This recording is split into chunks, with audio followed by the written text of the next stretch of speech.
Penguin Random House Audio presents Americanon, an unexpected U.S. history in 13 best-selling books, by Jess McHugh. Read for you by Kirsten Potter. For John J. Shortman, Jr., a talented storyteller, an avid reader, and an American in the best sense of the word. That which we do is what we are. That which we remember is, more often than not, that which we would like to have been, or that which we hope to be. Thus, our memory and our identity are ever at odds, our history ever a tall tale told by inattentive idealists. Ralph Ellison. Introduction. Nothing seemed to dampen the din of Noah Webster's home in the early 19th century. With his 7 children running through the house, peals of laughter and shrieks of play punctuated his workdays. The sound of water boiling for tea, or his wife preparing lunch, there was never silence. Try as he might, Webster could never find the peace required to concentrate. One day, a solution finally dawned on him, a material that could dull even the boom of a crashing ocean. He filled the walls of his study with sand. Finally free to think in silence, he turned to his life's work, writing the American Dictionary. Noise would be only one of Webster's innumerable foes throughout his decades-long project. He feared regional division, foreign cultures, and variations in accent. His plans for the dictionary, and for the United States at large, extended far beyond the task of lexicography. Webster longed to codify national identity, to create a single, galvanizing definition of American.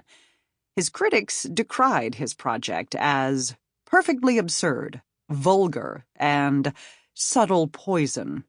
But Webster's dictionary would succeed in becoming one of the perennial bestsellers in U.S. history, defining much more than words for generations of Americans. In writing a dictionary that many Americans now refer to as simply the dictionary, he hoped to give them a blueprint for a shared culture.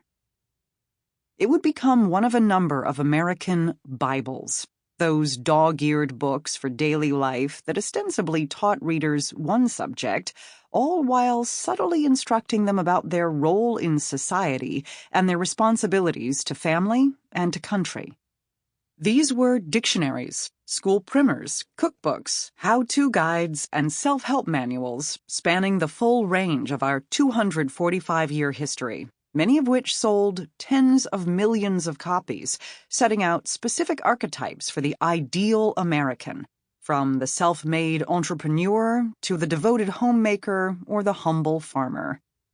What makes these books so compelling, and why they are worth studying, is that underneath their surface are the blueprints for American values that endured long after publication.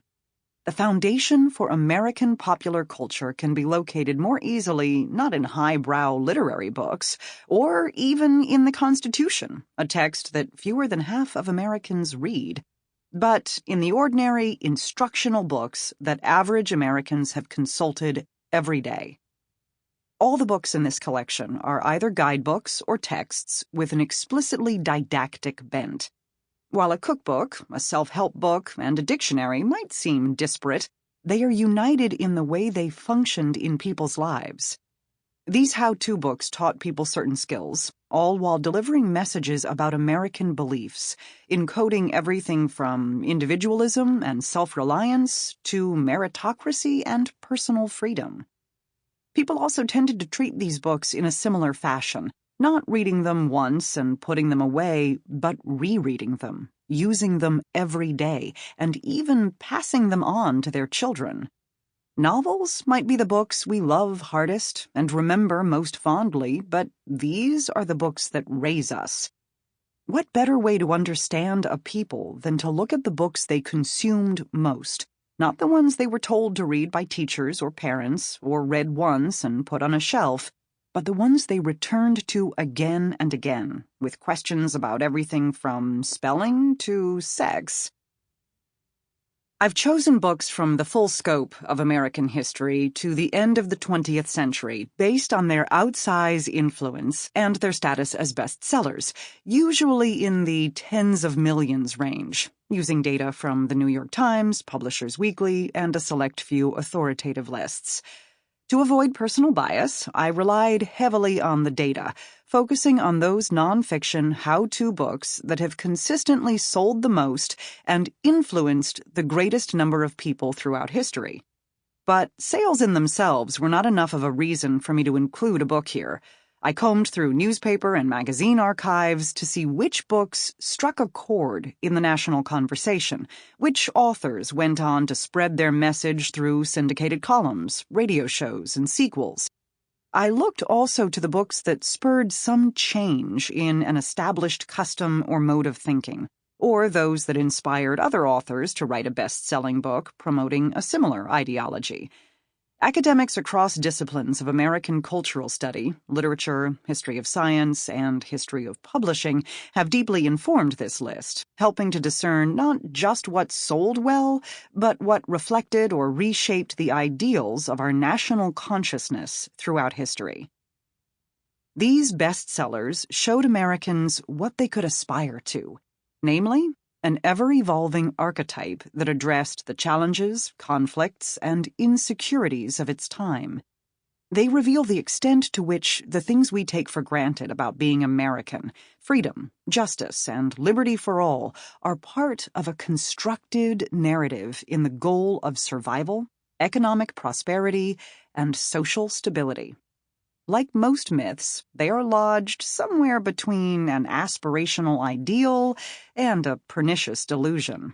But the gap between reality and the mythology that these books represent can offer a glimpse into our shifting understanding of what being American means. They allow us to see how we've arrived in a time where fact is up for debate and American identity seems more divided than ever.